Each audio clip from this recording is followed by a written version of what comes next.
Fui ao hospital cuidar do meu marido, que tinha fraturado um osso. Enquanto ele dormia, a enfermeira-chefe deslizou discretamente um bilhete para a minha mão. Não venha mais. Verifique as câmaras de vigilância da noite passada. Eram 3 da manhã e o hospital distrital no coração de Lisboa estava estranhamente silencioso. O edifício, todo branco, parecia uma besta gigante adormecida. Apenas algumas luzes de presença esverdeadas no corredor e o sinal de saída de emergência na parede lançavam um brilho fraco e gelado. O cheiro a desinfetante, a ligaduras e a lençóis úmidos misturava-se com o odor corporal de doentes acamados há muito tempo. Tudo se fundia num aroma característico de hospital. Quem o cheirasse por muito tempo sentiria a cabeça pesada, com dificuldade em respirar. Eu estava encolhida numa cadeira de abrir ao lado da cama, com as costas meio encostadas à parede, meio no ar. A minha coluna doía tanto que tremia, como se alguém a estivesse a torcer, mas não me atrevia a mexer-me bruscamente. Um simples ranger da cadeira faria o homem deitado na cama franzir a testa e gemer. Era o meu marido, o Hugo. Ele estava deitado, hirto, com as 2 pernas envoltas em gesso branco, suspensas numa estrutura de tração cheia de fios, como um espécime em exibição pelo destino. O Hugo gemeu baixinho, a sua voz rouca e entrecortada. A testa estava coberta de suor e as sobrancelhas unidas numa linha escura. Levantei-me de um salto, com as pernas tão dormentes que pareciam não me pertencer. Enchi um copo com água morna, coloquei uma palhinha e aproximei-o da sua boca, sussurrando: Hugo, bebe um pouco de água para aliviar a garganta seca. Bebe devagar. Ele esforçou-se por abrir os olhos. Aqueles olhos, que antes me derretiam com a sua bondade e sensatez, estavam agora injetados de sangue, olhando para mim com uma mistura de culpa e fraqueza. Leonor, estás a ter tanto trabalho por minha causa. Fui eu que conduzi sem cuidado e acabei nisto.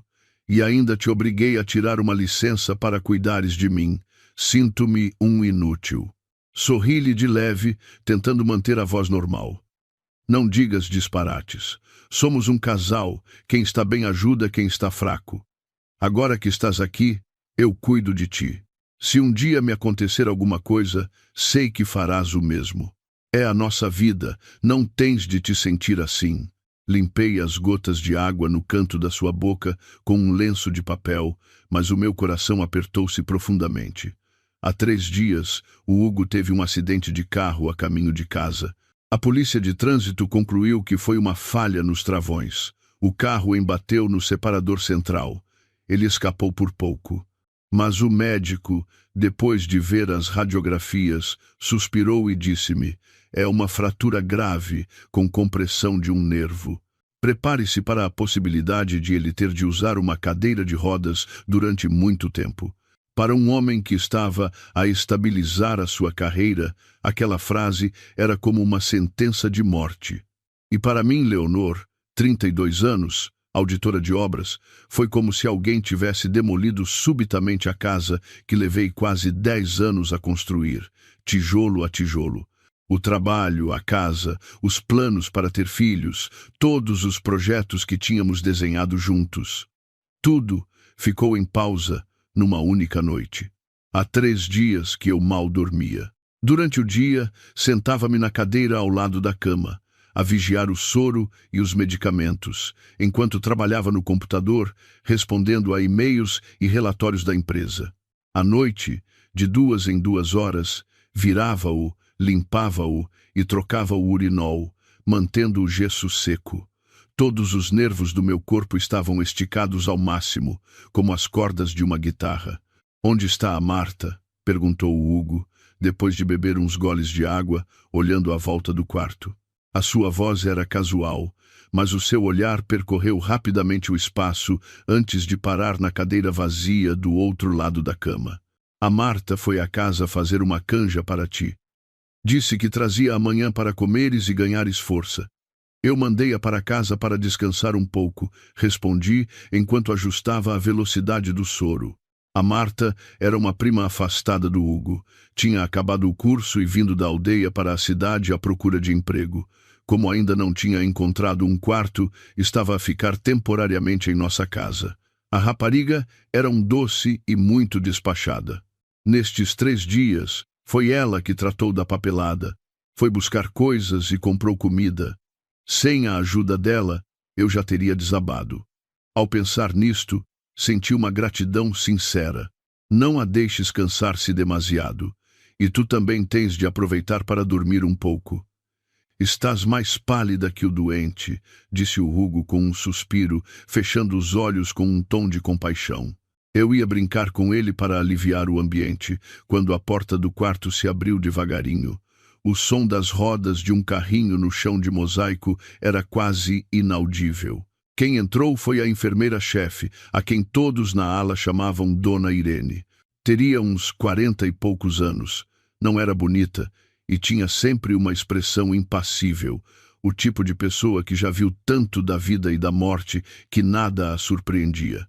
Falava pouco e agia depressa. Normalmente, não era muito conversadora com os familiares dos doentes, mas, por alguma razão, nos últimos dias, sempre que passava por mim, lançava-me um olhar demorado. Não era um olhar de desagrado, mas sim de quem está a ponderar algo. Cama 7. Mudança de medicação. A Dona Irene empurrou o carrinho para perto da cama do Hugo, falando baixo para não perturbar o quarto. Levantei-me apressadamente para lhe dar espaço. Obrigada pelo seu trabalho, Dona Irene. Ela não respondeu. Calçou as luvas e, com cuidado, levantou o lençol para verificar o gesso e o catéter. Os seus movimentos eram muito hábeis, mas o seu olhar era afiado como uma faca, passando rapidamente do rosto do Hugo para as suas pernas e, por fim, para o saco de soro. A familiar pode ir à sala das enfermeiras buscar mais 2 garrafas de soro, por favor? Esta está quase a acabar e já não tenho mais no carrinho. De repente, virou-se para mim, com uma voz que não admitia recusas. Hesitei por um momento. Normalmente, eram os auxiliares que faziam estas pequenas tarefas. Mas, ao ver a sua expressão séria, não me atrevi a questionar. Acenei com a cabeça e virei-me para a porta. Exatamente no momento em que passei por ela, senti algo pequeno e frio a ser pressionado contra a minha mão. Um pedaço de papel minúsculo, enfiado rapidamente na minha palma. A sensação aguda e fria fez-me sobressaltar, como se tivesse sido picada por uma agulha. Quase gritei. Mas, ao levantar a cabeça, vi a Dona Irene de costas, a fingir que ajeitava a almofada do Hugo. Com a outra mão escondida, fez um gesto rápido, levando o dedo indicador aos lábios em sinal de silêncio. O meu coração parou. O instinto de alguém que passa os dias a trabalhar com números e irregularidades disse-me imediatamente que algo estava muito errado. Não me virei nem parei. Apertei o papel na mão e continuei a andar pelo corredor. O corredor estava deserto àquela hora, ouvindo-se apenas o zumbido do ar-condicionado. Fui até a copa, um canto escondido, onde as enfermeiras costumavam dizer, em tom de brincadeira, que as câmaras não apanhavam. A luz amarela era fraca, apenas o suficiente para ver um rosto. Encostei-me à parede e respirei fundo para que as mãos parassem de tremer. O papel estava amarrotado e úmido do suor da minha mão. Abri-o lentamente. A minha mente ainda considerava a possibilidade de ser uma receita ou um recado sem importância. Mas as palavras rabiscadas que surgiram sob a luz fizeram o meu corpo inteiro gelar. Não venha mais. Verifique as câmaras da noite passada. Ele está a fingir que dorme. Eram apenas estas palavras, escritas à pressa, com a tinta ainda borrada. Para mim, foi como se tivessem despejado um balde de água gelada sobre a minha cabeça. O meu couro cabeludo ficou dormente, as palmas das mãos geladas. As palavras a fingir que dorme dançavam à minha frente. Não vir mais, por quê? Quem estava a fingir que dormia? O Hugo? Verificar as câmaras da noite passada. O que aconteceu na noite passada? Imaginem-se naquela situação. A pessoa que eu julgava ser um marido acidentado, em risco de ficar incapacitado, por quem eu tinha deixado tudo para trás para cuidar, e de repente, a meio da noite, uma pessoa tão fria como a dona Irene coloca-me secretamente um bilhete destes na mão. Dizer que não entrei em pânico seria mentira. A minha cabeça zumbiu por um momento, e as imagens dos últimos 3 dias passaram em flashes, como uma cassete em avanço rápido. O Hugo queixava-se sempre de dores, especialmente quando eu me aproximava das suas pernas engessadas. Não me deixava ver bem a ferida, dizendo sempre que era horrível e que eu não devia olhar. O telemóvel dele, que nunca tivera código, agora passava as noites bem guardado debaixo da almofada. Se chegava uma mensagem, ele desligava o som de imediato. E a Marta? Parecia que, de cada vez que ela entrava no quarto, ele gemia mais, parecia mais fraco. Quando estávamos só os dois, por vezes eu tinha a sensação de que ele sentia menos dores, mas ele esforçava-se por fechar os olhos e suster a respiração. Até agora, eu tinha ignorado estes pormenores, pensando que eram apenas desconfianças minhas. Mas agora, sob a luz amarela e com aquelas palavras no papel, tudo se ligava como peças de um puzzle, formando uma corrente que me apertava a garganta. Fiquei parada na copa mais uns minutos, até que as unhas cravadas na palma da mão me doeram o suficiente para me trazer de volta à realidade. Não te podes desconcentrar. Eu não era apenas uma esposa, era uma auditora. Durante anos, o meu hábito foi procurar provas para qualquer anomalia, sem tirar conclusões precipitadas. Com este pensamento, rasguei o papel em pedaços minúsculos, deitei-os na sanita e puxei o autoclismo até não restar nada a flutuar. Depois, curvei-me e lavei o rosto com água fria. Ao olhar-me ao espelho, vi uma mulher com o rosto pálido e olheiras profundas por falta de sono. Mas no seu olhar, algo tinha mudado. A suavidade habitual dera lugar a um brilho frio e fino. Leonor, acalma-te. Chorar, gritar ou agredir não resolve nada agora. Precisas da verdade, disse para mim mesma em voz baixa e rouca. Abri a torneira, peguei em 2 garrafas de soro da prateleira e voltei para o quarto como se nada fosse. Assim que entrei, tentei manter uma expressão calma. Dona Irene já trouxe o soro. A dona Irene levantou a cabeça e olhou para mim. Nos seus olhos vi claramente 2 coisas, compaixão e determinação. Ela pegou nas garrafas, pendurou a nova, verificou a agulha mais uma vez e disse: "Como que por acaso? Esta noite deve ser calma. Aproveite para descansar um pouco. Se houver alguma coisa, nós chamamos." Agradeci com um aceno de cabeça, mas não me sentei logo. Fiquei a olhar para o Hugo durante um bom tempo. Ele continuava deitado, imóvel, de olhos fechados, com a respiração regular.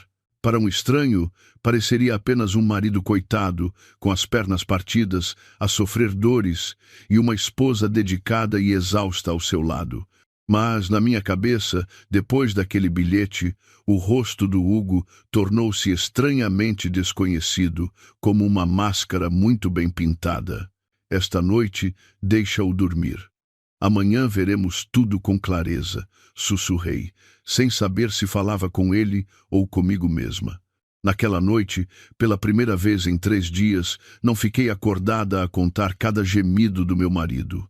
Deitei-me na cadeira de abrir, puxei a manta e fiquei de olhos bem abertos a olhar para o teto. Na minha mente, apenas uma frase se repetia: "Amanhã, custe o que custar, tenho de ver as câmaras do hospital." Na manhã seguinte, assim que os primeiros raios de sol surgiram, levantei-me para fechar a cortina e ajeitar a manta do Hugo. O meu corpo estava exausto, como se tivesse tido uma febre longa, mas a minha mente estava estranhamente lúcida. Assim que abri os olhos, as palavras do bilhete da dona Irene voltaram a aparecer-me, nítidas. "Não venha mais. Verifique as câmaras da noite passada. Ele está a fingir que dorme."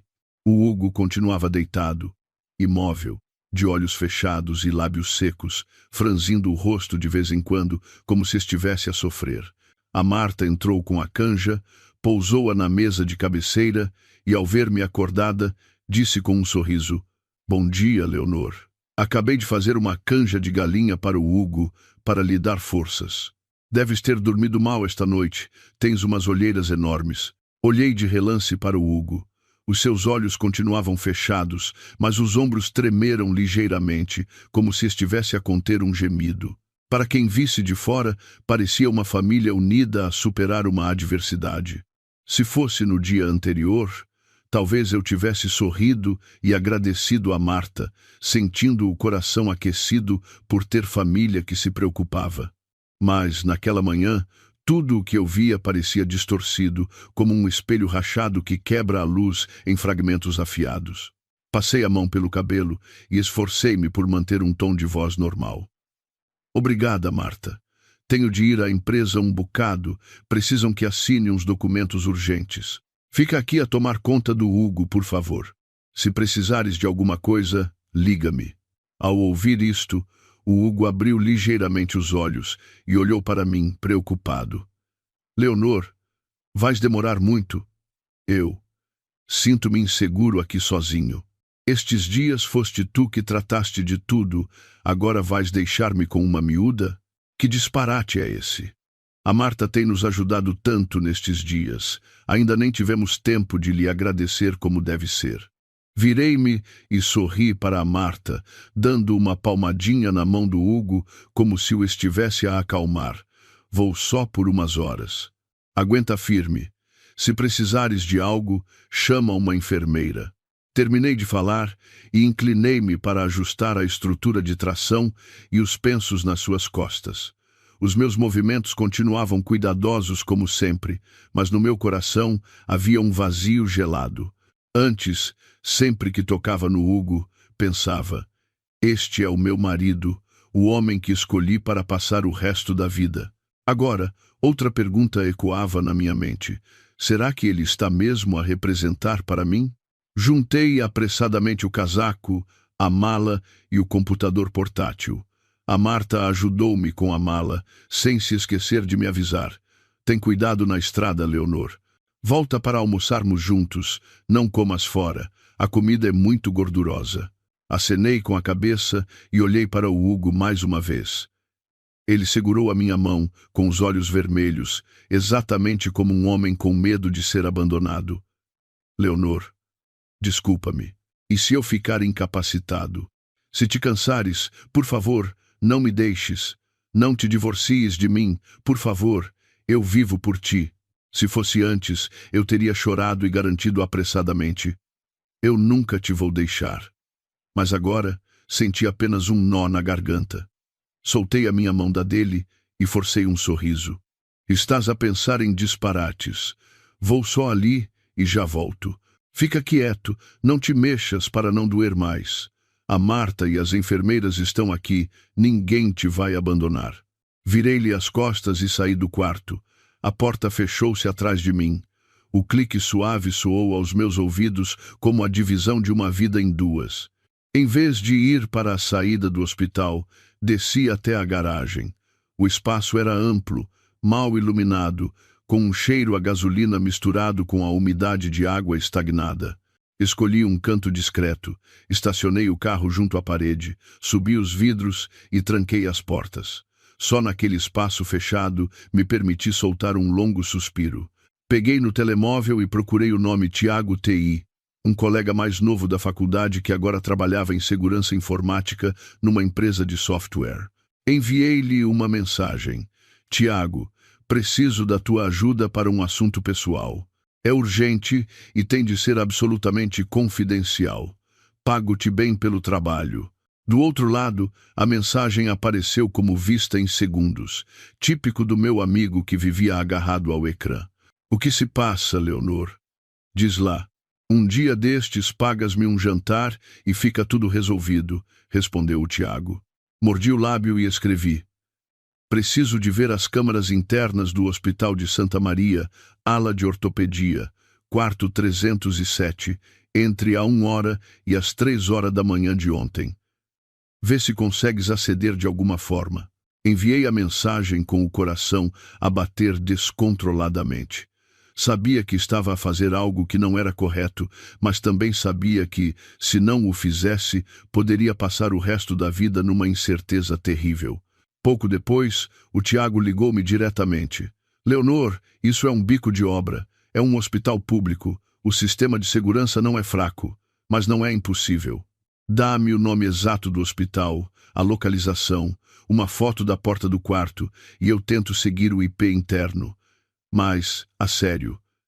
Leonor, tens a certeza de que queres ver? Há coisas que, uma vez vistas, não têm volta. Fiquei em silêncio por um momento. A voz do Tiago fez-me sentir como uma cliente a contratar um detetive, mas eu já não podia recuar. Disse em voz baixa: prefiro a dor de uma vez só do que viver com a dúvida para sempre. Envio-te a foto agora mesmo. Tenta ter alguma coisa ainda esta manhã, por favor. Depois do meio-dia já será tarde. Fica perto do hospital, onde tenhas bom Wi-Fi. Vou dando notícias. Se conseguir um link, envio-te para veres diretamente. Não faças o download, para não deixar rasto. Desliguei, com as mãos a tremer ligeiramente enquanto abria a câmera do telemóvel para enviar a foto da placa da ala de ortopedia. Quarto 307, que tinha tirado discretamente a caminho da garagem. Depois de enviar, liguei o computador portátil, usei o telemóvel como hotspot e encolhi-me no banco do condutor, ouvindo o zumbido do ar-condicionado do carro. O tempo passava terrivelmente devagar. Cada minuto parecia uma hora. Enquanto esperava, a minha mente começou a vasculhar memórias antigas. Lembrei-me do início da nossa relação, quando o Hugo era um homem esforçado que atravessava Lisboa de mota só para me levar o almoço, porque sabia que eu estava ocupada numa obra. Naquela altura, eu acreditava que ainda havia muitos homens sinceros no mundo. Depois de casarmos, ele abriu uma pequena empresa de fornecimento de materiais de construção e gostava de se gabar aos amigos. A minha mulher é auditora de obras. Ela é muito exigente. Se eu fizer alguma asneira, ela descobre logo. Ele costumava rir e passar a mão na minha cabeça dizendo: não te preocupes, o dinheiro fica contigo, eu só trabalho para me exibir. Naquela altura, aquelas palavras soavam tão reconfortantes. Nos últimos anos, o negócio dele tornou-se mais instável e o dinheiro que entrava em casa diminuiu. Notei que ele andava mais irritadiço, chegava tarde com cheiro a cerveja e a um tabaco estranho. Mas, sempre que eu perguntava, ele dizia: um homem tem de socializar para fazer negócios. Os projetos estão difíceis de conseguir, não me compliques a vida.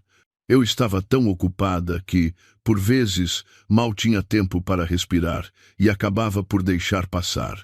Em parte por confiar nele, em parte por pensar que uma esposa ciumenta só traria problemas ao casamento.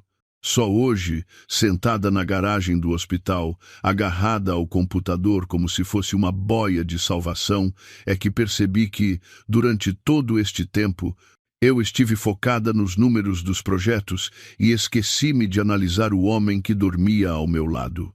Passou uma hora, depois mais outra. Os meus olhos começaram a arder e o pescoço a ficar dorido de estar tanto tempo na mesma posição. Quando eu já pensava que o Tiago tinha desistido, o telemóvel vibrou. A mensagem apareceu. Leonor, enviei-te um link. Só funciona durante meia hora e depois bloqueia. Quando estiveres a ver, desliga o som ambiente e usa auscultadores. Mantenha calma, não faças nenhuma loucura. Estou a falar a sério. Respirei fundo, liguei os auscultadores ao computador, abri o navegador e cliquei no link. O ecrã ficou preto por uns segundos e depois a imagem apareceu. A câmera estava montada no teto, com uma visão de cima para baixo. A imagem era a preto e branco, mas nítida o suficiente.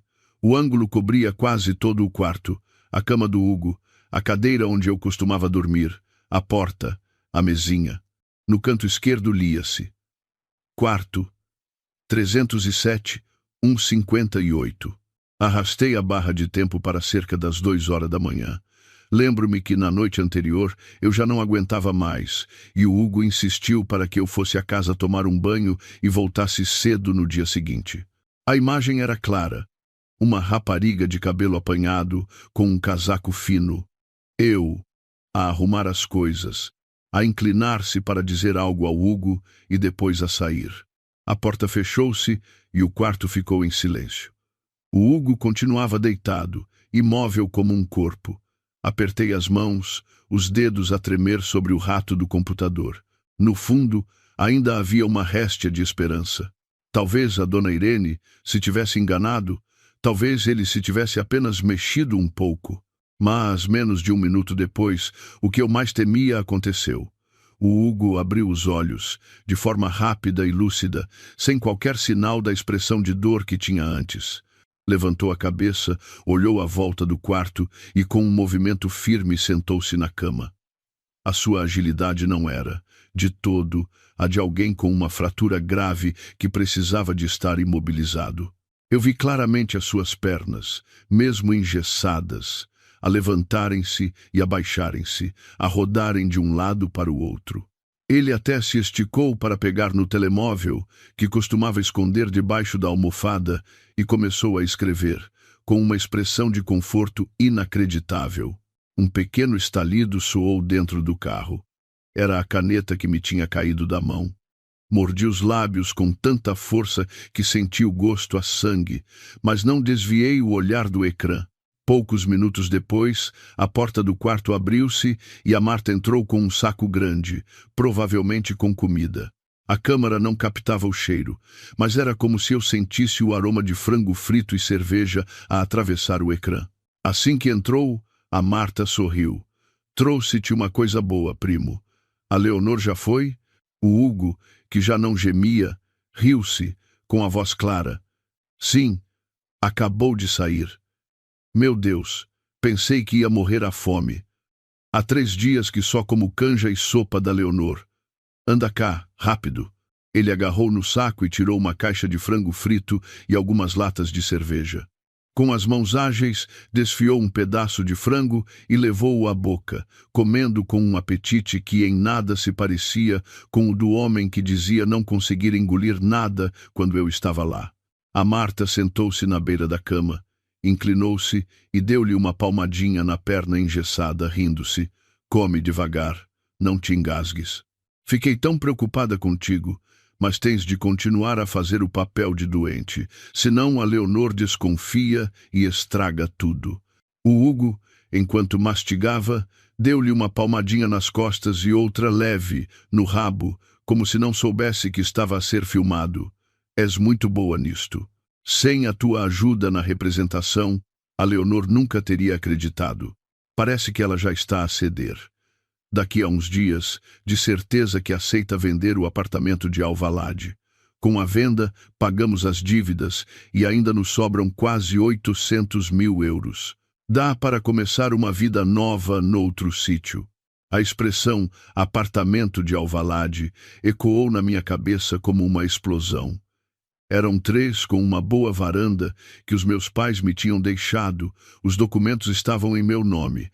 Quando nos casamos, concordei em que o Hugo registrasse a morada, mas sempre o considerei a minha herança, o meu último refúgio se a vida corresse mal. E, nos planos do meu marido, era apenas uma boia de salvação, uma isca para afastar a morte. A Marta não conseguiu esconder o entusiasmo. Tens a certeza de que a Leonor vai vender? Ela parece boazinha, mas também é teimosa. É por ser boazinha que é fácil de convencer, respondeu o Hugo, abrindo uma lata de cerveja e bebendo um golo. Pedi a um amigo médico para lhe falar, para a assustar com os piores cenários. Depois, fiz-me de desesperado, disse que tinha medo de ser um fardo para ela. A Leonor vai acabar por se sacrificar. Ela tem pena dos outros, mas não sabe ter pena de si mesma. Espera para ver. Quando vendermos, dou-te metade. Vamos para o Algarve ou para a Madeira, abrimos um bar e vivemos bem. Para que havemos de ficar aqui a olhar para a cara dela? Vi a Marta encostar a cabeça ao ombro dele, a voz a baixar. E as dívidas aos agiotas? Ouvi dizer que pediste muito dinheiro emprestado. Sim, mas com o dinheiro da casa, pagamos tudo. Devo-lhes uns 200.000 euros e os juros estão a acumular. Mas assim que tivermos o dinheiro, resolve-se tudo. Não te preocupes. O importante é que a Leonor assine. A Marta ficou em silêncio por uns segundos e depois perguntou, hesitante, e quando é que te divorcias dela? Vi o Hugo franzir a testa, um pouco irritado com a pergunta, mas depois forçou um sorriso para a tranquilizar. Depois de tudo resolvido. Se me divorciar agora, ela fica desconfiada e estraga os planos. Fica descansada. Entre mim e ela já não há nada. Pensa bem, que mulher aguentaria um marido incapacitado e cheio de dívidas? Mais tarde ou mais cedo, ela vai deixar-me. Nessa altura, eu serei a vítima, o abandonado. Fico com o dinheiro e contigo. Inteligente, não achas? A partir daí, não ouvi mais nada. Os auscultadores continuavam nos meus ouvidos, mas os meus lábios tinham um sabor salgado, não sei se de os morder ou de morder a língua. Tirei os auscultadores. O som da minha própria respiração ecoava no carro fechado, como se fosse de outra pessoa. Lá fora, na garagem, algumas pessoas de bata branca passavam em silêncio. Ninguém sabia que dentro de um carro pequeno, sob o hospital, uma esposa acabara de descobrir todo o plano do seu marido. Naquele momento, não chorei. Os meus olhos estavam secos, as lágrimas deviam ter fugido, assustadas com a verdade. O que senti, antes de mais, não foi dor, mas sim humilhação. Humilhação por ter sido subestimada. Humilhação por me considerar tão perspicaz, capaz de calcular cada cêntimo num projeto e ter deixado que o homem com quem partilhava a cama me transformasse numa presa fácil. Pensei no apartamento de Alvalade. Nas tardes em que o meu pai se sentava à varanda, de t-shirt velha, a beber um copo de vinho, a ver-me chegar da escola. Os seus olhos sorriam sempre. Pensei na minha mãe, que nas festas de Natal cozinhava um peru enorme e me pedia para o levar à mesa, dizendo sempre, se um dia eu não estiver cá, guarda esta casa. É a tua raiz. E essa raiz, para o Hugo, era apenas uma mercadoria para pagar dívidas a agiotas. De repente, comecei a rir, um riso seco que ecoou no carro, como se fosse de um estranho. Se alguém passasse, pensaria que eu estava louca. Mas aquele riso foi como um gatilho. A minha mente passou do pânico à lucidez. Peguei no telemóvel e enviei uma mensagem ao Tiago. Guarda esse vídeo desde o momento em que eu saí do quarto até eles acabarem de falar. O máximo que conseguires. Eu guardo uma cópia. Fico a dever-te uma grande. O Tiago respondeu de imediato. Já fiz o download e cortei o vídeo. Envio-te por outro meio. Guarda-o bem, não deixes ninguém tocar-lhe. Precisas que chame alguém? Só de ouvir fiquei furioso. Olhei para a mensagem e cerrei os lábios. Não, eu estou bem. Este assunto é meu. Eu resolvo-o. Por favor, não contes a ninguém. Depois de enviar, endireitei-me e olhei para o meu reflexo no retrovisor. O espelho mostrava uma mulher de cabelo despenteado e olhos fundos, mas o olhar já não tremia. Naquele instante, compreendi perfeitamente. A partir daquele momento, a Leonor boazinha e paciente de antigamente tinha morrido. Restava a Leonor dos números, dos balanços, das auditorias frias. A única diferença era que, desta vez, o que eu precisava de auditar não era um projeto de construção, mas sim o projeto chamado O Meu Casamento. Fiquei no carro muito tempo depois de desligar o vídeo.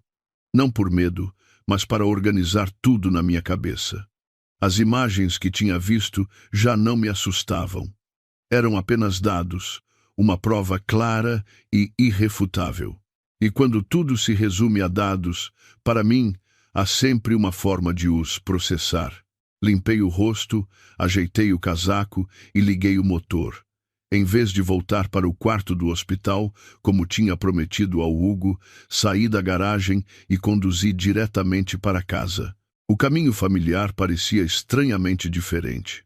As árvores, os cafés onde eu e o Hugo costumávamos ir, a pastelaria onde eu lhe comprava o seu bolo preferido ao fim de semana, tudo passava pela janela como um filme antigo que eu estava a avançar rapidamente. Cheguei à casa. A casa estava silenciosa, sem vida. Os chinelos da Marta estavam desarrumados à entrada, o casaco do Hugo ainda pendurado no cabide, o cheiro do perfume que ele usava ainda no ar. Fiquei no meio da sala de estar por um momento e depois, lentamente, tranquei a porta. O som do clique foi suave, mas ecoou dentro de mim como uma fronteira que se fechava. A primeira coisa que fiz foi abrir o cofre no quarto. Lá dentro estavam a escritura do apartamento de Alvalade, as minhas contas a prazo e alguns documentos importantes dos meus pais. Tirei tudo e guardei numa mala grande. Depois, abri o computador e acedi à minha conta bancária online, cuja palavra-passe o Hugo também conhecia. Mudei todas as palavras-passe, uma a uma, do banco ao e-mail, de forma lenta e cuidadosa, a ponto de me surpreender com a minha própria frieza. Nesse momento, o telemóvel tocou. Era o Hugo. Olhei para o ecrã por uns segundos antes de atender, forçando uma voz suave. Acabei de vir a casa buscar mais umas coisas para ti. Volto já. Leonor, demoraste tanto, fiquei preocupado. A Marta disse que ainda não tinhas voltado. A voz do Hugo soava fraca, como sempre. Eu ri-me baixinho. A casa estava uma desarrumação. Estive a arrumar um pouco. Fica quieto, não te mexas. Aguenta mais um bocadinho as dores. Eu já volto. Está bem? Tenta voltar depressa. Sinto-me tão sozinho aqui, suspirou ele. Desliguei e curvei os lábios num sorriso. Se não fosse por aquele vídeo, a esta hora eu estaria a voltar a correr, preocupada com as dores dele e com a falta de jeito da Marta. Mas agora, cada palavra dele soava-me como um diálogo de um guião. Usei outro telemóvel para ligar ao Tiago. Tiago, preciso de mais uma coisa. Investiga o historial de dívidas, empréstimos e apostas do Hugo no último ano. Empresas, nomes, contas em nome dele. Vê o que consegues encontrar. O Tiago ficou em silêncio por 2 segundos e depois disse: Está bem, mas isso vai levar tempo.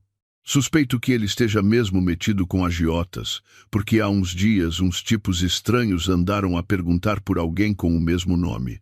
Vou despachar-me. Desliguei e sentei-me no sofá, encostada à parede. Só então o cansaço me atingiu. Mas, em vez de me sentir fraca, senti uma pequena chama a arder dentro de mim, um calor lento e persistente. Naquela tarde, voltei ao hospital. Assim que entrei no quarto, vi o Hugo de olhos fechados, com uma expressão de dor. A Marta estava ao lado dele, e, ao ver-me, cumprimentou-me. Já voltaste, Leonor? Acabei de lhe dar um analgésico. Ele está um pouco melhor. Está bem. Deixa-me ver. Aproximei-me e coloquei a mão na testa do Hugo. Estava quente, mas sem febre.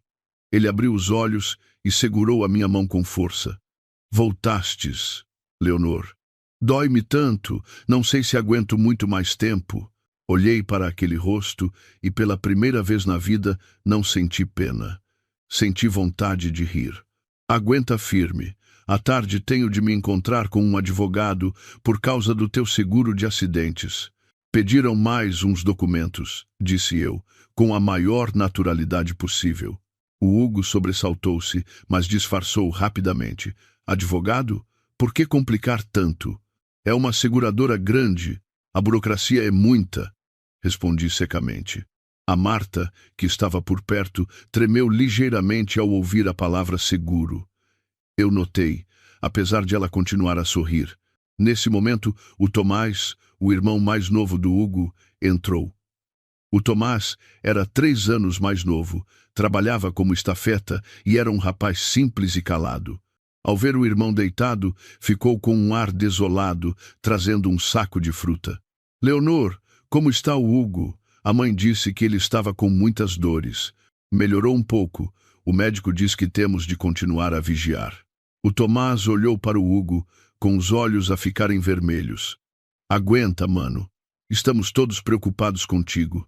O Hugo acenou com a cabeça, com a voz embargada. Eu sei. Ao ver aquela cena, senti pena do Tomás. Ele não fazia a mínima ideia de que estava a compadecer-se de um ator, uma peça de teatro montada pela ganância. Por um instante, o meu coração amoleceu, mas depois lembrei-me do olhar lúcido do Hugo no vídeo, da sua mão a bater no rabo da Marta, da frase, quando vendermos a casa, está tudo resolvido. E toda a fraqueza dentro de mim desapareceu. À tarde, a dona Irene voltou para a ronda. Quando me viu, o seu olhar demorou-se um pouco mais em mim. Eu percebi que ela queria saber se eu já tinha visto o vídeo. Esperei que o Hugo adormecesse por causa dos medicamentos e saí para o corredor. A dona Irene estava a escrever no seu bloco. Aproximei-me e disse em voz baixa: Eu já vi, dona Irene. A caneta dela parou por um segundo. Levantou a cabeça e olhou-me nos olhos, com a voz grave. E o que vais fazer? Olhei para dentro do quarto onde o Hugo estava deitado e depois voltei a olhar para ela. Ainda não posso dizer, mas preciso que guarde segredo, pelo menos por agora. A dona Irene acenou com a cabeça, sem fazer mais perguntas. Eu sabia que ela era do tipo de pessoa que só dizia o necessário. O seu silêncio naquele momento valia mais do que 1000 conselhos. Naquela noite, quando a Marta saiu para comprar o jantar, sentei-me ao lado da cama e fingi que estava cansada, encostando a cabeça. O Hugo pensou que eu estava a dormir e suspirou, mas eu estava acordada, a ouvir cada respiração dele, à espera do momento certo. Abri o telemóvel e li a mensagem do Tiago. Leonor, tenho os resultados preliminares. Ele pediu dinheiro emprestado a pelo menos 4 sítios diferentes, uma dívida total de quase 200.000 euros, com juros altos. Uns em nome da empresa, outros em nome pessoal. Além disso, tem um historial de apostas online e, mais tarde, em locais físicos. Os movimentos bancários também mostram transferências para redes de agiotas. Guardei tudo. Li a mensagem com uma calma surpreendente. Todas as peças se encaixavam perfeitamente. O acidente, a farsa da lesão, a casa, o seguro, as mensagens secretas, a Marta. Tudo formava agora um quadro completo. Respondi apenas: Obrigada, Tiago. Guarda tudo com cuidado, vou precisar. Naquela noite, o Hugo voltou a ligar à mãe. Ouvi a voz dela do outro lado da linha, a chorar e a queixar-se, acusando-me de não saber cuidar do marido e a insinuar que eu devia vender a casa para salvar o filho. O Hugo gemia, com a voz quase a falhar. Já falei com a Leonor, mãe. Acho que ela está a pensar nisso. Não a pressiones muito, ela tem o trabalho dela. Eu estava sentada perto, a ouvir cada palavra, com o coração indiferente. Uma família inteira, de cima a baixo, a conspirar para me pressionar a entregar a casa dos meus pais. Se não fosse por aquele vídeo, talvez eu já estivesse a chorar de culpa. Na manhã seguinte, a minha sogra, a dona Helena, veio ao hospital. Estava magra, com o rosto encovado. Assim que entrou, desatou a chorar. Meu filho, que desgraça! Se te acontece alguma coisa, como é que eu vou viver? O Hugo segurou-lhe a mão, com a voz fraca. Eu cumprimentei-a educadamente. Bom dia, minha sogra. Ela virou-se para mim, com um olhar que era uma mistura de súplica e acusação. Leonor, eu sei que tens tido muito trabalho, mas agora a única solução é vender a casa para tratar do Hugo. Não sejas tão teimosa. Se ele morrer, para que queres o dinheiro e os bens?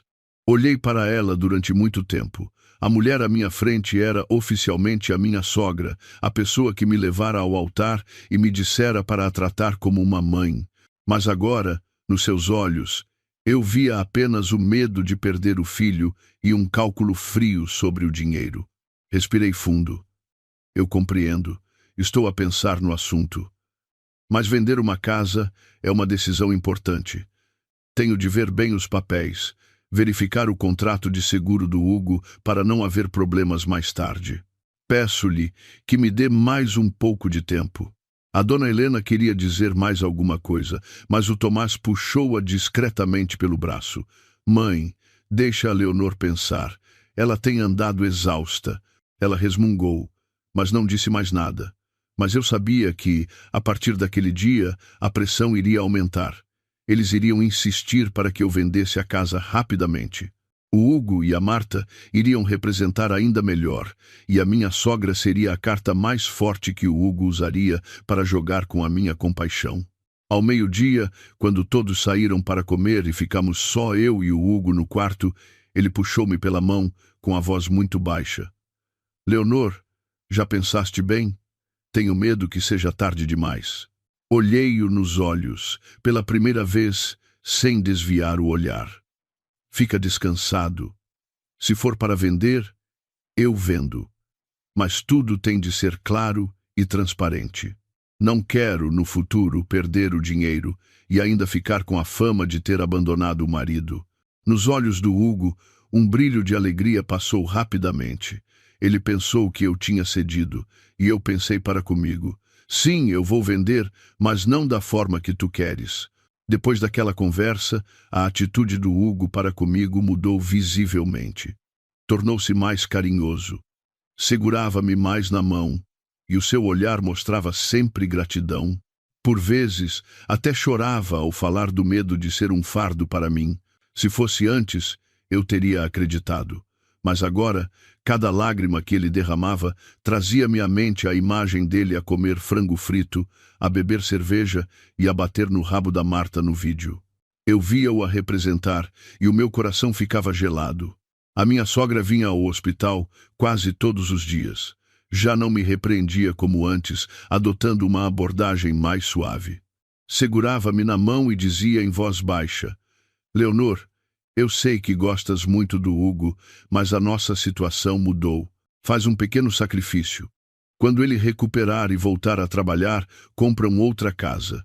Eu respondia apenas com acenos de cabeça.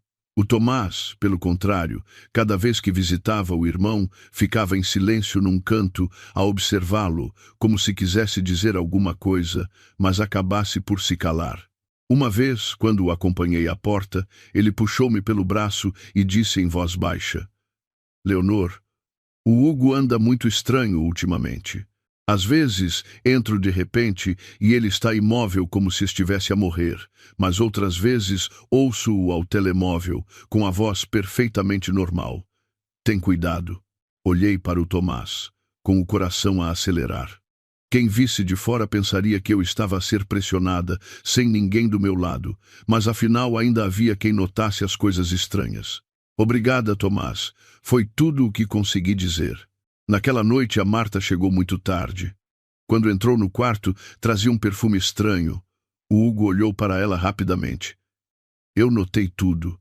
A Marta pousou uma taça de sopa na mesa e disse em voz baixa: Leonor, amanhã de manhã tenho de ir entregar uns currículos. Nos próximos dias, talvez não consiga vir ajudar tanto. Peço desculpa. Eu acenei com a cabeça. Claro, és jovem. Tens de pensar no teu futuro. Eu e as enfermeiras estamos aqui. A Marta baixou a cabeça sem me olhar. Encolheu-se quando a mão do Hugo apertou a dela por um segundo e depois a largou. O meu olhar arrefeceu. Eu sabia que ela estava com medo. Medo que eu desconfiasse. Medo que tudo fosse descoberto.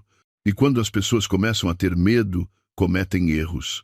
Naquela noite, quando o quarto ficou em silêncio, abri secretamente as mensagens que o Tiago me tinha enviado. Ele tinha compilado um ficheiro completo com todas as dívidas do Hugo, incluindo as transferências para contas associadas a jogos de azar. Havia até uma gravação de áudio que o Tiago tinha comprado a um dos agiotas. A voz do Hugo estava desesperada, prometendo arranjar o dinheiro de qualquer maneira no prazo de 2 semanas. Ao ouvir aquilo, fechei os olhos. O prazo que eles me estavam a dar para vender a casa era, na verdade, para salvar a vida do Hugo. Eu sabia que não podia agir precipitadamente. Se o Hugo descobrisse que eu sabia de tudo, poderia fazer uma loucura. Eu tinha de continuar a representar o papel da esposa disposta a sacrificar tudo pelo marido. Na manhã seguinte, disse à minha sogra: já pensei muito. Se vender a casa pode salvar o Hugo, eu vendo, mas preciso de tratar das coisas com o banco e com a imobiliária para conseguir um bom preço. Não quero vender à pressa e perder dinheiro. A minha sogra ficou radiante. Ainda bem, minha filha, obrigada. Se o Hugo souber, vai ficar tão contente. Ela virou-se para a cama, segurando a mão do Hugo e chorando. Meu filho, a tua mulher vai vender a casa. Aguenta. Eu não te vou deixar morrer. Ao ouvir aquilo, o Hugo pareceu ganhar novas forças, com os olhos a encherem-se de lágrimas. Leonor, salvaste-me a vida. Mesmo que eu morra, nunca me esquecerei disto. Eu sorri e baixei a cabeça. Não digas disparates, faço-o pela nossa família. Mas, no meu íntimo, uma voz fria ecoou. Sim, pela nossa família, mas não pela família que tu estás a planear. À tarde, saí do hospital mais cedo, com a desculpa de que precisava de ir à casa procurar uns documentos. A caminho, parei num escritório de advogados numa rua tranquila. O doutor Nogueira era um advogado com quem eu já tinha trabalhado num litígio de um contrato de construção. Era um pouco mais velho do que eu, calmo e muito discreto. Depois de eu lhe contar toda a história, desde o acidente e o vídeo até as dívidas, ele ficou a pensar durante muito tempo e depois disse: legalmente, se conseguirmos provar que o Hugo encenou o acidente ou mentiu sobre as lesões para obter ganhos do seguro, o caso é muito grave. Mas, por agora, não deves apresentar queixa. A estratégia deles é fazer com que vendas a casa voluntariamente. Por isso, deixa-os acreditar que o estás a fazer. Entretanto, o nosso escritório vai ajudar-te a reunir mais provas. Eu acenei com a cabeça, com as mãos a tremer ligeiramente sobre a mesa. Eu não preciso que eles sejam presos imediatamente. Só quero proteger o patrimônio dos meus pais e não quero que mais tarde me acusem de ter abandonado o meu marido. O doutor Nogueira olhou para mim por um momento e disse em voz baixa: és mais forte do que eu pensava. Eu sorri amargamente.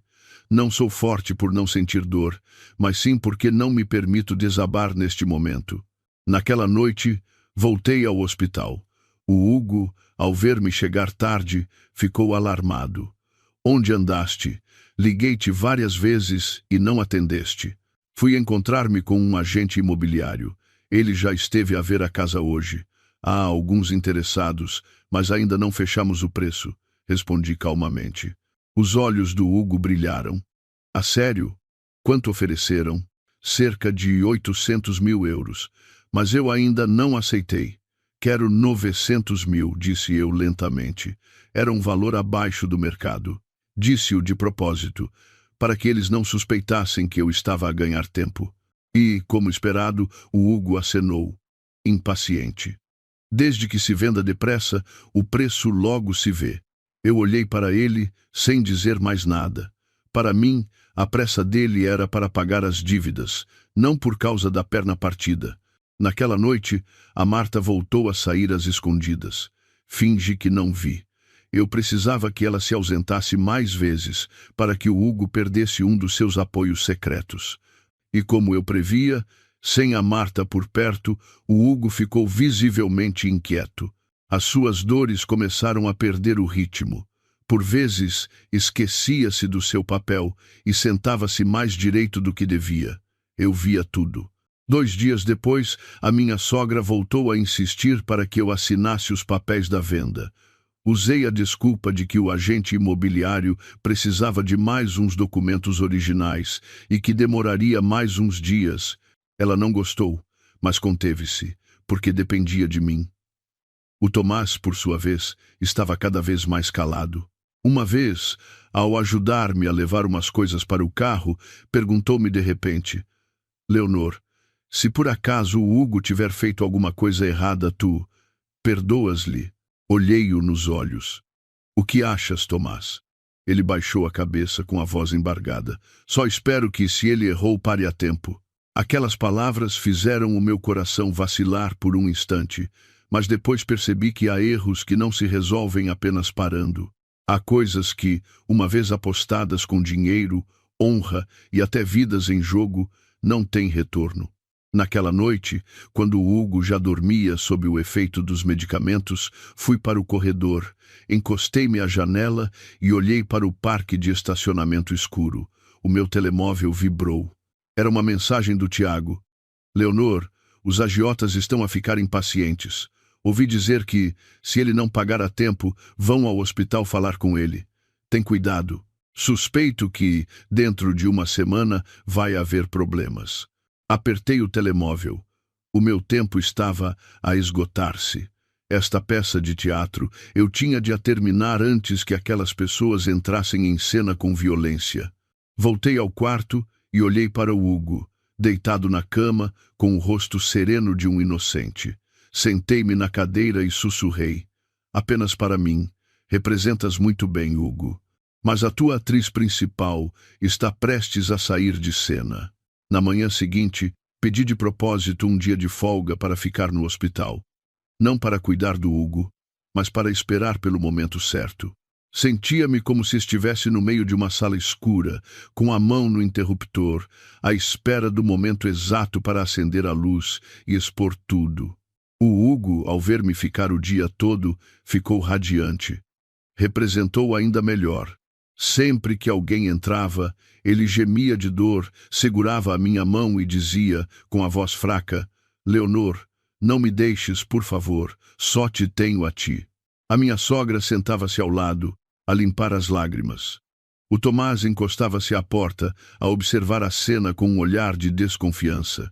E eu, em silêncio, representava o papel da esposa dedicada, a ponto de, por vezes, me sentir assustada com a minha própria capacidade de suportar aquilo. Perto do meio-dia, a Marta voltou. Assim que entrou, olhou rapidamente à sua volta. Ao ver-me sentada, parou por um instante. Eu sorri-lhe, com calma. Já voltaste da entrevista? Sim, sim. Disseram que me ligavam depois, gaguejou ela. O Hugo olhou para a Marta, com um ar impaciente. Eu percebi que lhes faltavam as conversas privadas de antes. Deixei que sentissem essa falta por mais um pouco. À tarde, liguei ao Dr. Nogueira. Dr. Nogueira, já fiz tudo como planeado. Os agiotas estão a começar a agir. Acho que hoje à noite ou amanhã eles vêm cá. A voz dele tornou-se grave.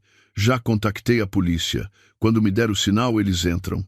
Lembre-se, mantenha a calma. Não se deixe provocar. Olhei através do vidro do quarto, onde o Hugo sorria fracamente para a mãe. Respondi em voz baixa. Estou mais calma do que nunca. Desliguei e guardei o telemóvel. Já não sentia medo, apenas a certeza de que estava na hora de encerrar o assunto. Por volta das 7 da noite, quando as visitas começaram a diminuir e a minha sogra se preparava para ir embora, o Hugo segurou a minha mão com força. Leonor, como estão as coisas da venda da casa? Olhei-o nos olhos. Amanhã à tarde, o comprador marcou no notário para dar o sinal. Se tudo correr bem, em 3 dias assinamos a escritura.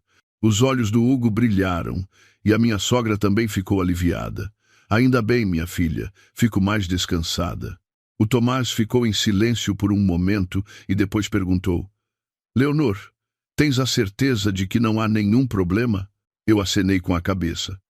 Não te preocupes, Tomás. Por volta das 8 da noite, quando o quarto acabara de ficar em silêncio depois da ronda de medicação, a porta foi aberta de repente com força. 3 homens desconhecidos entraram. Não pareciam familiares de doentes. O olhar era frio, os ombros largos, e a sua presença encheu o quarto de tensão.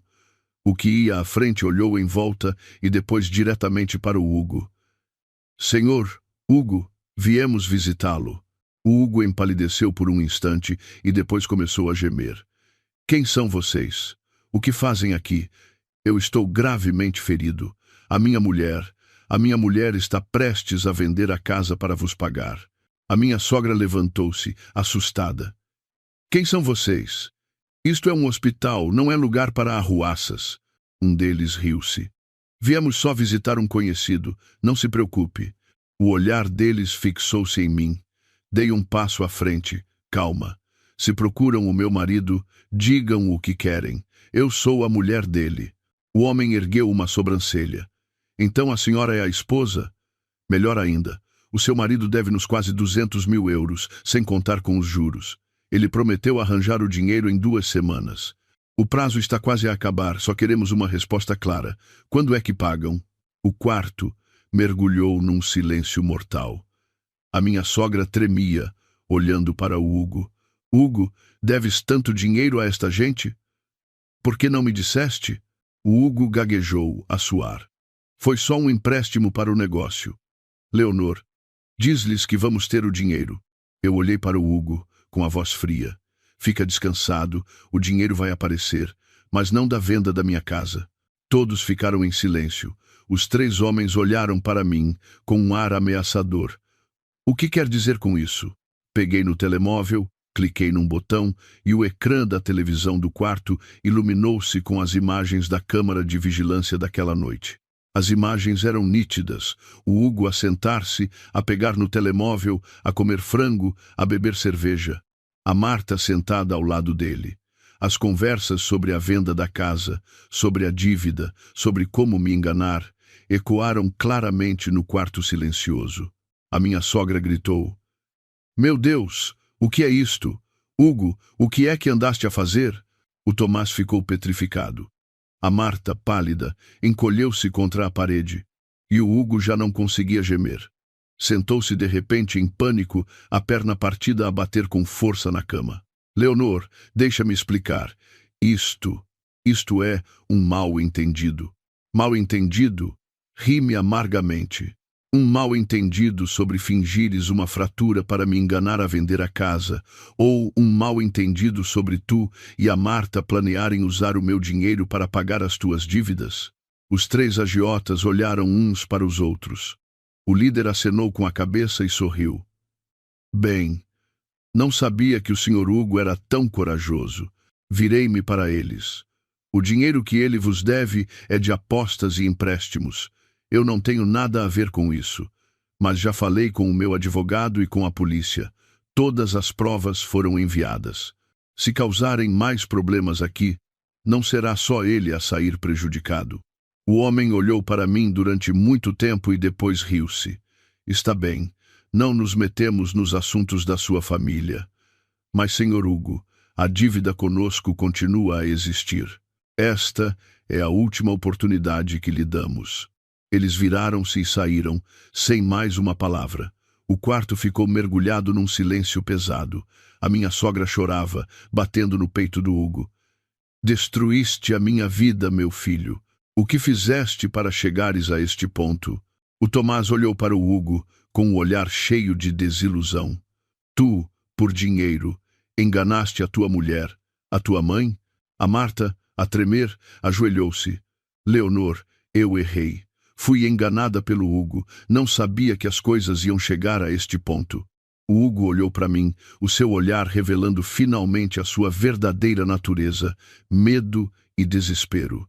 "Leonor, peço-te, não me deixes. Eu errei, a sério."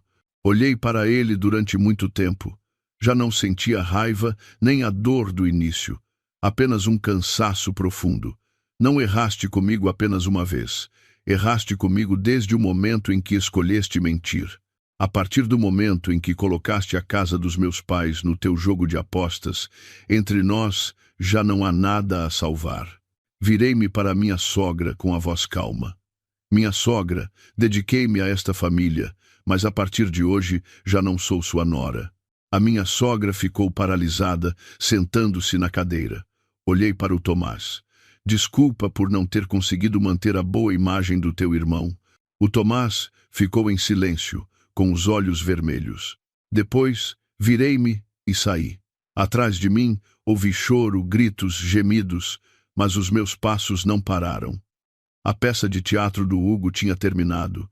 A minha vida, desta vez, seria eu a escrever, L.A. Saí do hospital naquela noite.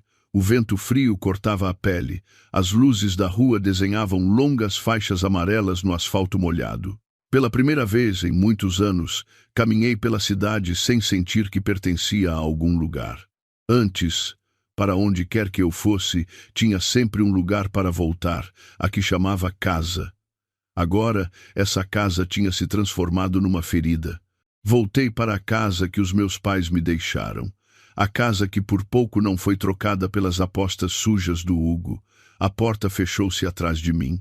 Encostei-me à parede e deslizei até ao chão, cobrindo o rosto com as mãos. No hospital, fui forte. Aqui, deixei-me ser fraca. As minhas lágrimas caíram, não por ainda amar o Hugo, mas por pena de mim mesma, pelos anos de estupidez que tinham passado. Na manhã seguinte, acordei muito cedo e liguei ao Dr. Nogueira. Disse-lhe com firmeza: ajude-me a finalizar o processo de divórcio o mais depressa possível. Não quero mais um dia disto.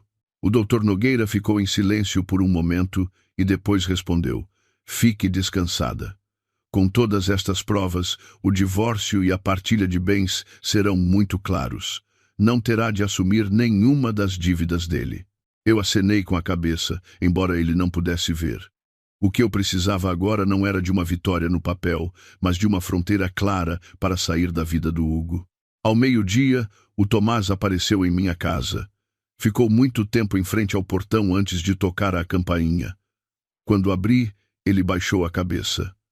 Leonor, peço-te desculpa. Eu não sabia que o Hugo era assim. Se soubesse. Olhei para o Tomás com uma mistura de tristeza e compaixão. Não te culpo, Tomás. A culpa não é tua, é dele. O Tomás hesitou. A mãe passou a noite no hospital a chorar. Está arrependida de te ter pressionado tantas vezes. Hoje de manhã, pediu-me para vir pedir-te desculpa. Fiquei em silêncio por um momento. Pensei no rosto sofrido da minha sogra no dia anterior. Não conseguia odiá-la completamente.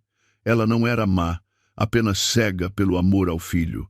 Diz a tua mãe que não lhe guardo rancor, mas que a situação entre mim e o Hugo já não pode ser mudada.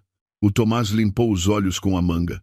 Só espero que no futuro encontres a paz. Eu também espero, Tomás. Depois daquele dia, não voltei mais ao hospital. Deixei todos os procedimentos legais a cargo do advogado.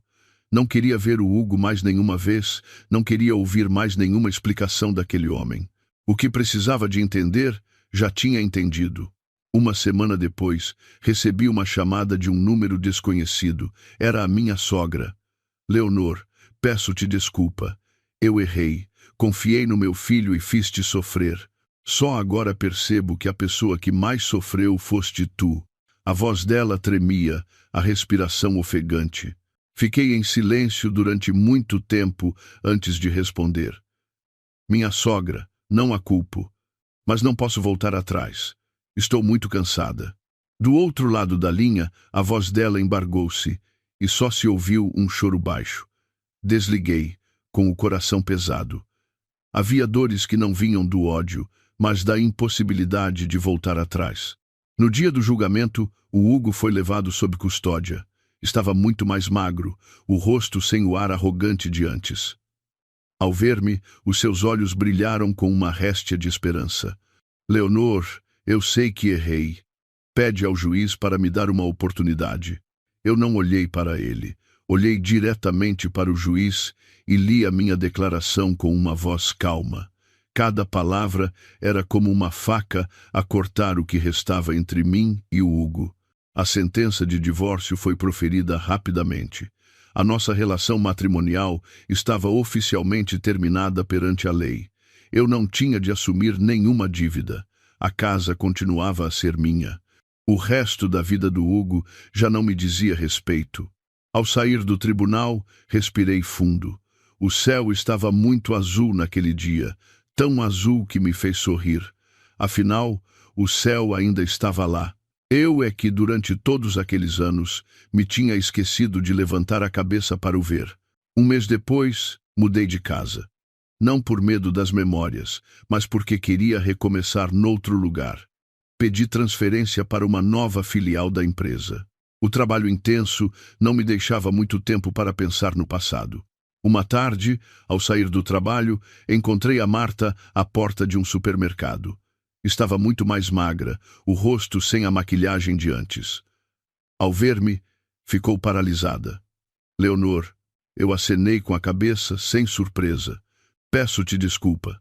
Não espero que me perdoes. Só quero dizer que errei mesmo. Olhei para a Marta, sem ressentimento. O que eu tinha passado já ultrapassava o limite do ódio. És jovem. Erraste uma vez. Pagaste o preço. Que te sirva de lição para não errares mais. A Marta desatou a chorar, acenando com a cabeça repetidamente. Fui-me embora sem olhar para trás. Para mim, a Marta já fazia parte do passado.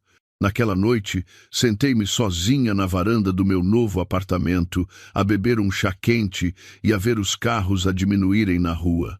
O vento soprava suavemente. O meu coração estava estranhamente calmo. Sem a dor aguda, sem o ressentimento, sem a culpa. Apenas um vazio leve, como o céu depois de uma tempestade. Eu sabia que ainda não estava completamente recuperada, mas também sabia que estava no caminho certo. A vida é dura, mas também é justa. Tirou-me um marido, mas devolveu-me a mim mesma, uma pessoa muito mais lúcida e forte do que antes. Depois do encontro casual com a Marta, pensei que o meu coração já estava suficientemente sereno para não se deixar abalar por mais nenhuma onda do passado.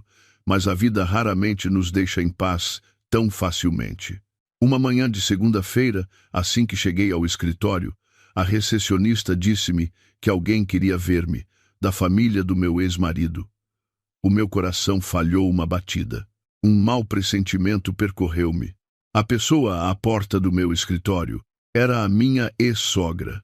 Estava muito mais magra do que da última vez que a vira. O cabelo quase todo branco, as costas curvadas e os olhos, já enrugados, mostravam um cansaço ainda mais profundo. Ao ver-me, pareceu querer dizer algo, mas hesitou. Por fim disse: Leonor, posso falar contigo um bocadinho? Fiquei em silêncio por uns segundos e depois acenei com a cabeça. Já não sentia raiva dela, mas também já não sentia a proximidade para a tratar por minha sogra. Sentámo-nos num pequeno café em frente ao escritório. Ela apertava uma mala de tecido desbotada nas mãos, com a voz a tremer. O Hugo vai ser transferido para outra prisão para investigarem melhor as dívidas. Dizem que a pena dele pode aumentar. Eu olhei para a mesa de madeira, sem responder. Estes dias, ele não para de pedir para te ver. Diz que só precisa de falar contigo mais uma vez antes de ser transferido.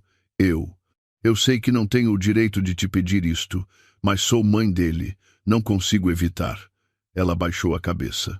Na sua voz, já não havia a exigência de antigamente, apenas o desamparo amargo de uma mãe que vê o filho a afundar-se sem poder fazer nada. O médico diz que ele está muito debilitado e mentalmente também não está bem. Tenho medo que ele faça alguma asneira. Ao ouvir isto, o meu coração apertou-se. Por mais que o Hugo me tivesse magoado, eu não queria que ele chegasse a esse extremo. Fiquei em silêncio por muito tempo e, por fim, disse lentamente: Eu vou vê-lo uma vez, mas só uma vez. Os olhos da minha ex-sogra iluminaram-se. Juntou as mãos em frente ao peito. Agradeço-te muito, do fundo do coração. 2 dias depois, fui ao estabelecimento prisional. O portão de ferro fechou-se atrás de mim com um som metálico e pesado. Na pequena sala de visitas, sentei-me em frente ao Hugo, separados por um vidro grosso. Ele estava esquelético, com os olhos fundos. Ao ver-me, pareceu não acreditar. Leonor, vieste mesmo? Acenei com a cabeça, com a voz calma. Disseste que querias ver-me, eu vim. O que tens para dizer? Diz depressa. O Hugo baixou a cabeça, os ombros a tremer. Depois, levantou o rosto, com os olhos vermelhos. Eu sei que não tenho desculpa para nada. Só quero pedir-te desculpa. Estraguei a tua vida. Olhei-o nos olhos, sem raiva, sem amargura, apenas com um cansaço profundo. O teu pedido de desculpas agora muda alguma coisa. Ele abanou a cabeça, as lágrimas a caírem. Não muda nada. Mas se não o dissesse, acho que não conseguiria aguentar os anos que me restam. Fiquei em silêncio por muito tempo. Naquele momento, percebi que o homem à minha frente já não era o Hugo que eu um dia amei, nem o mentiroso dos vídeos.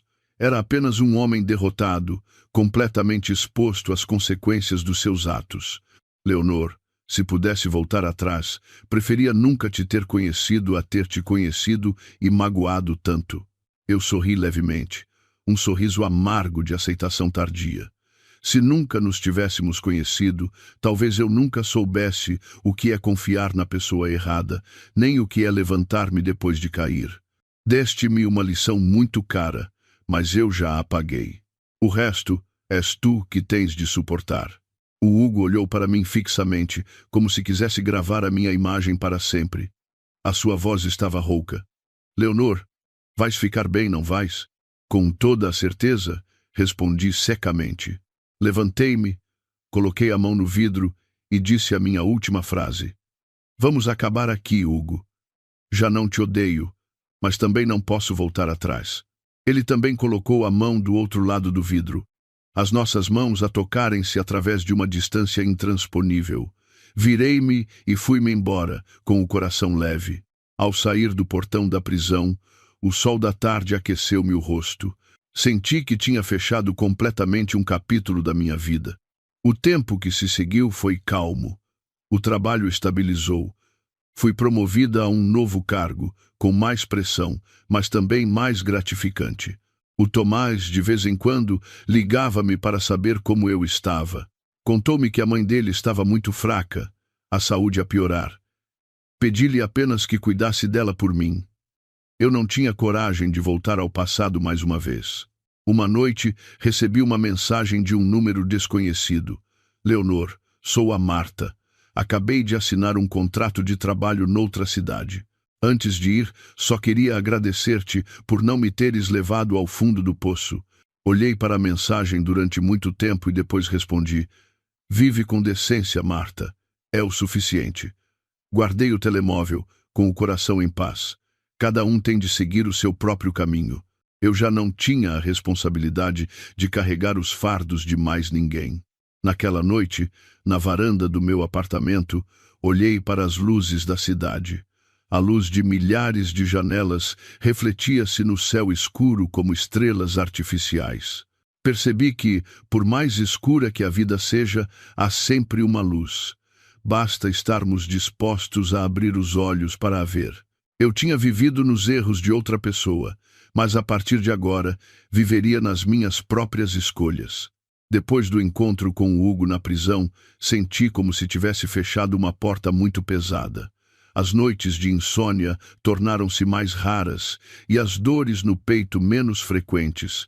Comecei a habituar-me ao novo ritmo de vida de uma mulher solteira, livre, mas também solitária. De manhã, ia para o trabalho. À noite, voltava para casa. Ao fim de semana, por vezes, tomava um café com colegas. A vida passava sem grandes dramas, mas também sem grandes ilusões. Numa tarde de chuva, quando saía do escritório, o Tomás ligou-me. A sua voz estava embargada. Leonor, a mãe, está muito fraca. O médico diz que é uma questão de dias. Ela não para de chamar por ti. Podes vir vê-la um bocadinho. Segurei o telemóvel durante muito tempo sem responder. Lá fora, a chuva caía com força. Tinha dito a mim mesma que não voltaria atrás, mas entre a razão e a compaixão, eu continuava a ser a mais fraca. Manda-me a morada. Eu vou. O hospital tinha o mesmo cheiro familiar a desinfetante. Quando entrei no quarto, a minha ex-sogra estava deitada, imóvel, o rosto encovado, a respiração fraca. O Tomás estava ao lado dela, segurando-lhe a mão. Ao ver-me, levantou-se. Leonor.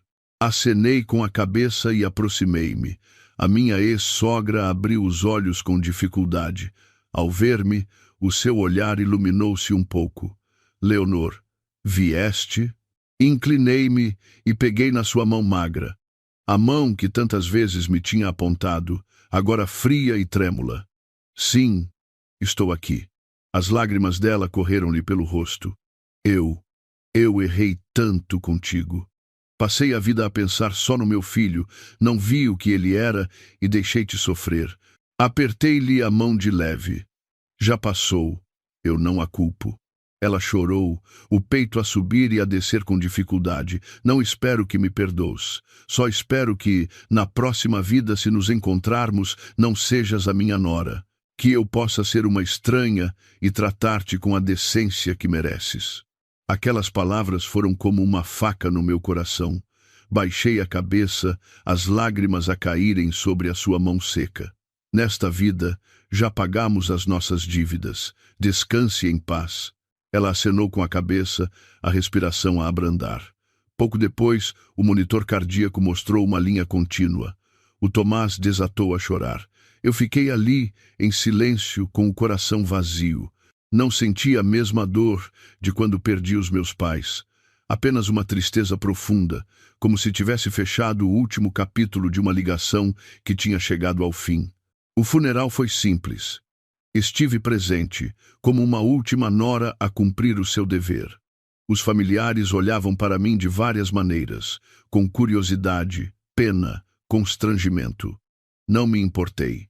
Fiz o que a minha consciência me ditou. O Hugo não pôde vir. Depois do funeral, o Tomás acompanhou-me ao carro. Leonor, nunca vou conseguir agradecer-te o suficiente. Coloquei a mão no ombro dele. Vive com decência, Tomás. É o suficiente. Ao voltar para casa, fechei a porta e encostei-me à parede. Pela primeira vez em muito tempo, chorei em voz alta. Não pelo Hugo, não pela minha ex-sogra, mas por uma parte dolorosa da minha vida que tinha acabado de se fechar. Chorei pela pessoa que eu fora. Nos dias seguintes, mergulhei no trabalho. Fui encarregada de um grande projeto, com viagens constantes. A vida agitada não me deixava tempo para pensar. Percebi que era muito mais forte do que pensava. Numa viagem de trabalho, num jantar com um cliente, conheci o Henrique, o engenheiro-chefe da empresa deles. Era um homem calmo, de olhar sereno. Falamos de trabalho, da vida, da família. Ao acompanhar-me ao carro, ele sorriu. Gostei muito de conversar consigo. Se não se importar, da próxima vez que vier, convido-a para um café. Fiquei um pouco surpreendida, mas acenei com a cabeça. Sim, no caminho para o hotel, percebi que o meu coração já não estava tão fechado. Já não tinha medo de conhecer um homem novo, nem sentia a pressão de ter de amar ou evitar. Deixei que as coisas acontecessem naturalmente. Naquela noite, olhei-me ao espelho. A mulher no espelho já não tinha a tristeza de antes. Tinha um olhar calmo, experiente e seguro. Sorri, um sorriso que não via no meu rosto há anos. A minha vida tinha perdido muito, um casamento, um lar, uma confiança. Mas eu tinha me recuperado a mim mesma, uma pessoa que já não vivia com medo e dependência. E eu sabia que à minha frente um novo caminho se abria, silenciosamente, com esperança. Depois daquela viagem, eu e o Henrique mantivemos o contato. Eram principalmente mensagens sobre o trabalho. Tudo fluía com uma leveza que me fazia sentir que já não estava sozinha. Num fim de semana, o Henrique convidou-me para um café. Encontramo-nos num pequeno café com uma esplanada à sombra. Falamos de coisas triviais. A certa altura, ele perguntou em voz baixa: "Vive sozinha há muito tempo?" "Divorciei-me há pouco mais de um ano", respondi. Ele acenou com a cabeça. Eu também passei por um divórcio. Casei-me cedo. A minha mulher faleceu num acidente de viação há 4 anos. Desde então, vivo para o trabalho. Pela primeira vez, vi nos seus olhos uma tristeza profunda, mas serena. Percebi por que é que ele não tinha pressa. A partir desse dia, o Henrique começou a visitar-me ocasionalmente. Trazia fruta ou apenas um copo de leite quente à noite. A sua presença era discreta e respeitosa, o que me dava segurança. Um dia, o Tomás ligou-me com uma notícia que me deixou paralisada. O Hugo tinha tido um AVC na prisão e estava nos cuidados intensivos. Fiquei em silêncio por muito tempo. Uma parte de mim queria ignorar. Outra lembrava-me dos anos em que o chamei de marido. Por fim, suspirei. Onde é o hospital? Vou lá um bocado. Desta vez, fui como uma pessoa do passado a visitar uma parte do passado. O Hugo estava deitado na cama, metade do rosto paralisado. Ao ver-me, os seus olhos arregalaram-se, os lábios tremeram, mas não conseguiu falar. O Tomás disse-me que ele tinha sobrevivido, mas que provavelmente ficaria com metade do corpo paralisado. Olhei para o Hugo, sem sentir dor, apenas uma compaixão tênue, como se visse um estranho a pagar pelas suas escolhas. Aproximei-me e disse-lhe: Hugo, vive o resto da tua vida da melhor forma que conseguires.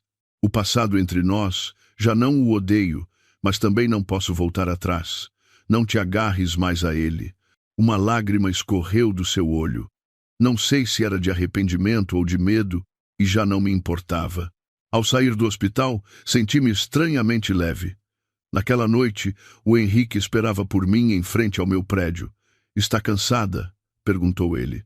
Acenei com a cabeça. Ele abriu a porta do carro, ligou o aquecimento e conduziu em silêncio. Aquele silêncio deu-me segurança. Quando chegamos, ele disse: Se precisar de alguém para conversar, eu estou aqui. Olhei para ele. O seu rosto era bondoso e firme. Pela primeira vez em muitos anos, o meu coração tremeu. Não de dor, mas de um calor genuíno. Obrigada, Henrique, disse eu em voz baixa. Nos dias seguintes, organizei a minha vida.